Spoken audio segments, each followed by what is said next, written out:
बिस्मिल्लाहिर्रहमानिर्रहीम। अस्सलाम वालेकुम। कैंडल एकेडमी पाकिस्तान में खुश आमदीद स्टूडेंट्स।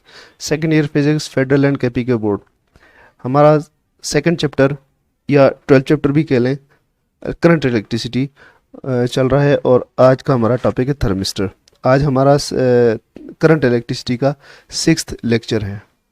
तो आज हम डिस्कस करेंगे कि थर्मिस्टर क्या होता है, कैसे काम करता है, कंस्ट्रक्शन क्या है, वर्किंग क्या है, एप्लीकेशंस क्या है। तो सबसे पहले हम पहले डिस्कस कर चुके हैं कि टेम्परेचर के साथ रेजिस्टेंस का जो बिहेवियर है, डिफरेंट मटेरियल का रेजिस्टेंस चेंज होती है डिफरेंट तरीके से। उसमें हमने डिस्कस किया था कि मेटल जो होती है, मेटालिक कंडक्टर हो तो मेटालिक कंडक्टर का अगर हम टेम्परेचर राइज करें तो उसकी रेजिस्टेंस बढ़ जाती है, यानी मेटालिक कंडक्टर की रेजिस्टेंस डायरेक्टली प्रोपोर्शनल होती है चेंज इन टेम्परेचर के, डेल्टा टी के। तो इसको हमने बड़ी डिटेल से डिस्कस भी किया था और एक दफ़ा हम दोबारा बता देते कि मेटालिक कंडक्टर है और ये एटम्स की लेयर्स हैं। हम यहाँ पे 3 लेयर्स बना लेते हैं एटम्स की। तो करंट यहाँ से किस तरह से पास होता है, फॉर एग्जांपल इलेक्ट्रॉन यहाँ से फ्लो कर रहे हैं तो इलेक्ट्रॉन इन स्पेसेस से गुजरते हैं। तो किसी भी टेम्परेचर पर एटम्स जो हैं उनकी अपनी एक वाइब्रेशनल काइनेटिक एनर्जी होती है, वाइब्रेट कर रहे होते हैं अपनी मीन पोजीशन के साथ, मीन पोजीशन के अराउंड जो है वाइब्रेट कर रहे होते हैं। तो हम ऐसा करते हैं कि हम यही डायरेक्शन अप एंड डाउन यही मार्क कर लेते हैं कि सपोज कि ये इसी डायरेक्शन में वाइब्रेट कर रहे हैं। हालांकि ये ऑल डायमेंशंस में जो पॉसिबल डायमेंशंस की उसमें वाइब्रेट करते हैं, लेकिन हम आसानी के लिए इसको सपोज करते हैं। तो अगर हम इसको हीटअप कर दें तो हीट करने से थर्मल एनर्जी एटम्स की बढ़ जाएगी, जिसकी वजह से उसका ये एम्पलीट्यूड जो है मज़ीद इंक्रीज़ हो जाता है। ये इसका जो वाइब्रेशन का एम्पलीट्यूड है वो बढ़ जाएगा और यहाँ से जो इलेक्ट्रॉन गुजर रहे हैं उनका कोलिजन की प्रोबेबिलिटी बहुत ज़्यादा बढ़ जाएगी। जैसे हम मेटालिक कंडक्टर का टेम्परेचर राइज़ करते हैं तो टेम्परेचर राइज़ करने से थर्मल एनर्जी एटम्स की बढ़ जाती है, जिसकी वजह से वाइब्रेशनल काइनेटिक एनर्जी में इजाफा होता है और कोलिजन्स बढ़ जाते हैं, करंट लिमिट हो जाता है, यानी रेजिस्टेंस बढ़ जाती है। दूसरे मटेरियल हमने डिस्कस किया था कि ऐसे मटेरियल्स कि जिनकी रेजिस्टेंस टेम्परेचर बढ़ाने से कम हो जाती है are inversely proportional to temperature delta T.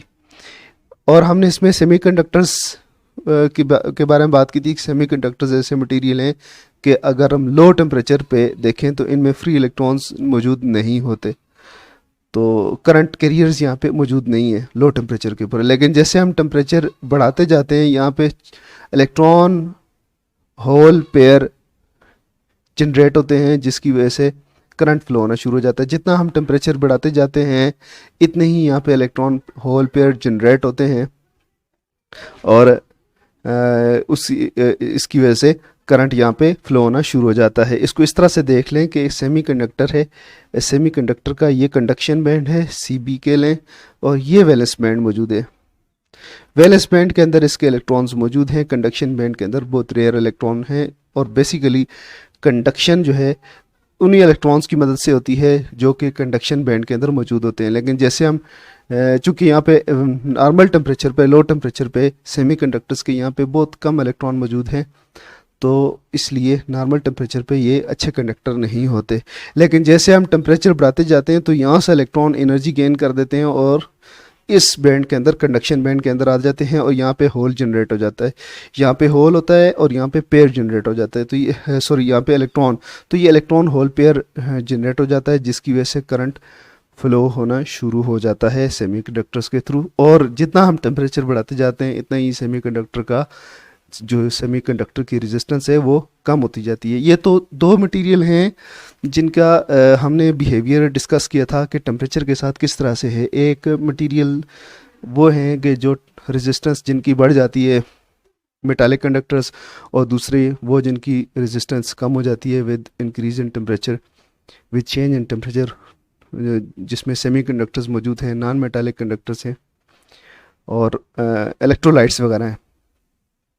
तो ये with the change in temperature in दोनों मटेरियल्स की रेजिस्टेंस चेंज हो रही है। थर्मिस्टर्स क्या होता है? क्या यही थर्मिस्टर है? थर्मिस्टर ऐसा मटेरियल है जिसकी रेजिस्टेंस टेम्परेचर के चेंज करने से चेंज हो जाती है। तो क्या इसको हम थर्मिस्टर कह सकते हैं? जी नहीं, ये थर्मिस्टर नहीं है। थर्मिस्टर ऐसी डिवाइस होती है जिसको मैन्युफैक्चर इस तरह से किया होता है कि अगर हम टेम्परेचर बढ़ा दें, टेम्परेचर अगर हम बढ़ा दें तो उसका जो रेजिस्टेंस है वो रैपिडली इंक्रीज हो।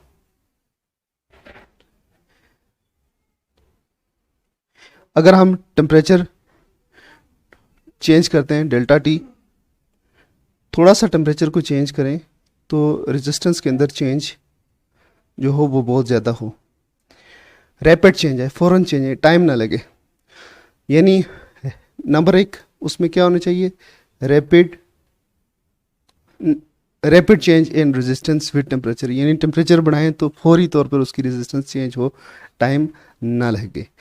और दूसरा प्रिडिक्टेबल चेंज इन रेजिस्टेंस, यानी चेंज एक तो रैपिड हो और दूसरा ऐसी चेंज हो कि उसको हम प्रिडिक्ट कर सकें कि फॉर एग्जांपल इस तरह से है कि अगर हमें ज़ीरो से 0 डिग्री सेंटीग्रेड से 5 डिग्री सेंटीग्रेड तक हम देख लें कि अगर डेल्टा टी है और उसकी वजह से चेंज रेजिस्टेंस के अंदर आया डेल्टा आर, तो हम ये प्रिडिक्ट कर सकें कि भाई 10 डिग्री सेंटीग्रेड के ऊपर इसकी रेजिस्टेंस क्या होगी। तो ये हम प्रिडिक्ट कर सकें इसकी इस बिहेवियर से, यानी उसका स्मॉल अगर उसका हम रिलेशन लें तो प्रोपोर्शन, तो उसको हम रेशियो प्रोपोर्शन की मदद से उसको हम प्रिडिक्ट कर सकें कि इसकी इतने टेम्परेचर पर कितनी रेजिस्टेंस होगी। Rapid change in resistance with increase in temperature, with change in temperature, and predictable change in resistance with change in temperature.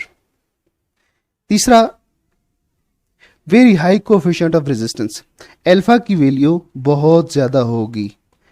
जो थर्मिस्टर होगा उसमें ये प्रॉपर्टीज़ पाई जाएंगी, अल्फा की वैल्यू हाई होगी, और ये अल्फा की वैल्यू पॉजिटिव में हो तब भी बहुत हाई होगी, नेगेटिव हो तो तब भी बहुत हाई होगी। ठीक है, तो ऐसे मटेरियल्स जिनका ऐसे जो थर्मिस्टर्स होंगे जिनका कोफिशिएंट ऑफ रेजिस्टेंस पॉजिटिव होगा, यानी टेम्परेचर चेंज करने से उनकी रेजिस्टेंस में इजाफा होगा, तो उनको हम कहते हैं PTC.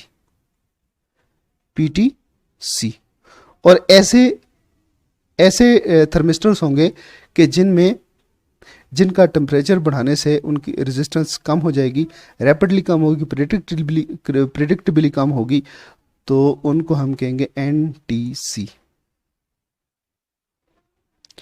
Positive temperature coefficient and negative temperature coefficient. Definition इसकी होगी, a resistor having resistance that varies with change in temperature rapidly and predictably is called thermistors. इसकी प्रॉपर्टीज होंगी rapid change in resistance, predictable change in resistance और high value of alpha. Construction इसकी होगी iron, निकल, cobalt का, semiconductors का iron, निकल और सेमीकंडक्टर ऑक्साइड होगा आयरन, निकल और कोबाल्ट का, और ये होगा डिस्क की फॉर्म में हो सकता है या एक रॉड की फॉर्म में हो सकता है, ऐसे रॉड की फॉर्म में होगा। मटेरियल क्या है? सेमीकंडक्टर ऑक्साइड ऑफ आयरन, निकल एंड कोबाल्ट। ठीक है ना, और शेप क्या होगी? डिस्क की शेप होगी या रॉड की शेप होगी, और इसके साथ लीड्स जो होंगी, इसकी वायर्स जो होंगी वो इसकी बनाई जाती हैं, ये होंगी, ये प्लेटिनम की लीड्स होंगी, इसकी रॉड जो होगा उसकी इस तरह से लीड्स होंगी और डिस्क की ऐसे लीड्स होंगी। बाद अज़ां इस डिस्क को पैक कर दिया जाता है ग्लास बल्ब के अंदर और बहुत स्मॉल सा पैकेज बनाया जाता है। इसकी आपको पिक्चर्स दिखा दें। ये डिफरेंट पैकेजेस हैं थर्मिस्टर्स के, ये पीटीसी भी हो सकते हैं, एनटीसी भी हो सकते हैं। ये रॉड टाइप है, ये रॉड की फॉर्म में है, और ये डिस्क फॉर्म में है। और इस तरह से भी डिस्क इस तरह से भी हो सकती है। ये रॉड है, ये लीड्स इसकी निकली हुई हैं, और ये आपको कई दफ़ा ये ऐसे लगेगा कि ये कैपेसिटर्स हैं, लेकिन इनके ऊपर पीटीसी लिखा होगा या एनटीसी लिखा होगा, तो आपको पता चल जाएगा कि ये क्या है। ये कैपेसिटर नहीं है बल्कि थर्मिस्टर है। और एसएमटी टाइप में यूं होगा, इस शेप में।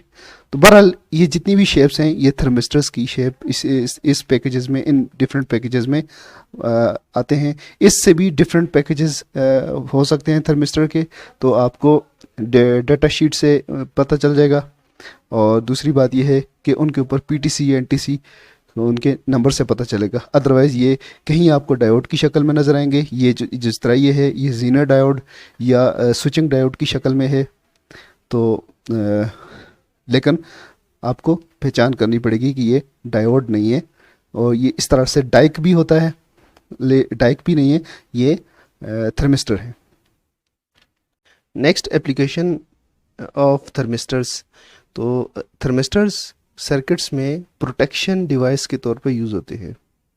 ये यूज़ होते हैं, these are mostly used as protection device in circuits। ये प्रोटेक्शन दो तरह की हो सकती है।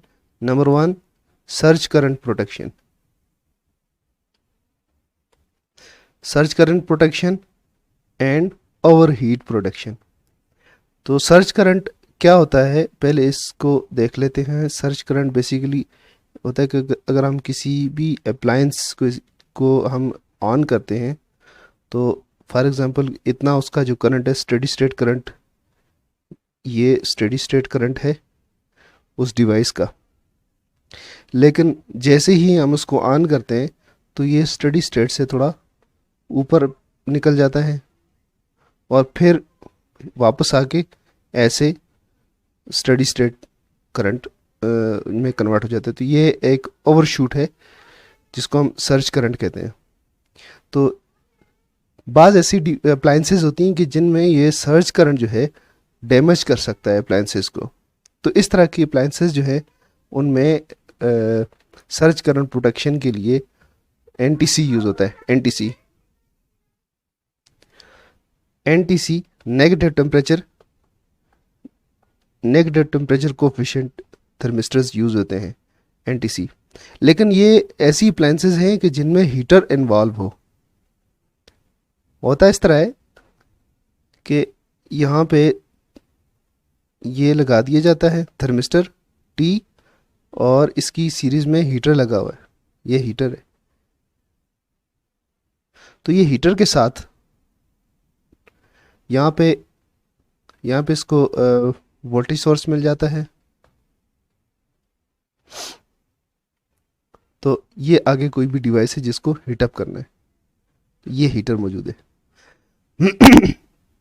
इनिशियली जब इसको ऑन करते हैं तो अगर ये मौजूद ना हो, एनटीसी मौजूद ना हो, ये एनटीसी है।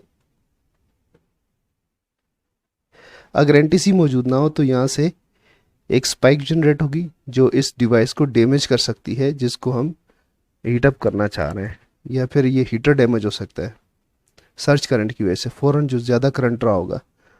तो चूँकि ये एनटीसी है तो कोल्ड कंडीशन में इसकी जो रेजिस्टेंस है वो बहुत हाई होती है, तो लिहाजा करंट ये फ्लो नहीं होने देता, फ़ौरन करंट को शूट नहीं होता, लिमिट कर देता है। लेकिन जैसे ही करंट गुजरता है इस हीटर से, स्मॉल अमाउंट ऑफ करंट यहाँ से पास करती है, तो ये हीटअप होना शुरू होता है। तो इसको हीटअप करता है तो इसकी रेजिस्टेंस हीट होने के साथ साथ कम होना शुरू हो जाती है।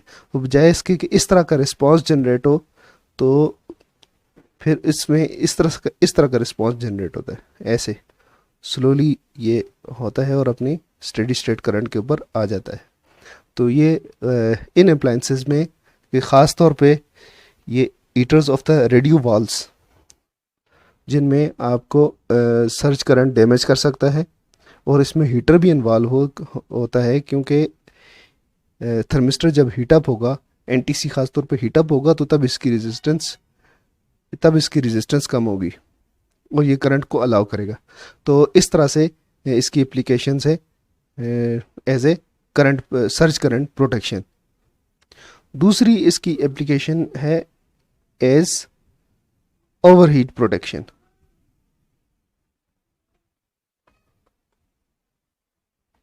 ओवरहीट प्रोटेक्शन के तौर पर ये यूज़ होता है लिथियम आयन बैटरी पैक के साथ। लिथियम आयन बैटरीज जो कि रिचार्जेबल बैटरीज होती हैं, तो उनमें ये इस्तेमाल होता है। ये लिथियम आयन के फॉर एग्ज़ाम्पल सेल है, ये बैटरी पैक बना हुआ है, तो इसको जब चार्जिंग पे लगाते हैं, जब इसको चार्जिंग पे लगाते हैं तो इसके साथ एनटीसी लगा होता है, और अगर चार्ज के दौरान इनका temperature, lithium ion battery pack का टेम्परेचर हाई हो जाता है, टेम्परेचर बढ़ जाता है, तो एक ख़ास टेम्परेचर पे जाकर ये अगर ज़्यादा हीटअप हो जाती हैं, ओवर चार्ज होना शुरू हो जाती हैं, तो ये हीटअप होती हैं, तो उस वक्त हीटअप होने की वजह से इसका जो थर्मिस्टर है, एनटीसी है, ये ऑपरेट हो जाता है और ये सर्किट चार्जिंग को कट करा देता है। तो लिथियम आयन बैटरी के साथ इसका इस्तेमाल है, नंबर 1। नंबर टू इसका इस्तेमाल सीपीयू के साथ होता है। सीपीयू के साथ भी थर्मिस्टर लगा होता है जो कि हीट को सेंस करता है, और अगर ख़ास टेम्परेचर से ऊपर अगर टेम्परेचर बढ़ जाए तो ये फ़ैन को ऑन करा देता है, आगे सर्किट को ऑपरेट करता है, जिससे ही फ़ैन ऑन हो जाता है और कूलिंग स्टार्ट हो जाती है, टेम्परेचर डाउन होना शुरू हो जाता है। इसके अलावा मोटर्स, ट्रांसफार्मर्स और जनरेटर्स में वाइंडिंग को ओवर टेम्परेचर से, ज़्यादा एक्सेसिव टेम्परेचर से बचाने के लिए भी ये इस्तेमाल होती हैं। इनमें एनटीसी जो है ऑपरेट हो जाता है, अगर ख़ास हद से ज़्यादा टेम्परेचर बढ़ जाए तो एनटीसी ऑपरेट होता है, तो एक अलार्म जनरेट करता है, अलार्म सर्किट को ऑपरेट कर देता है, जिसकी वजह से पता चल जाता है कि आपका जनरेटर, मोटर या ट्रांसफार्मर ओवर हीट हो चुके हैं, तो इन्हें अभी कूलिंग की ज़रूरत है।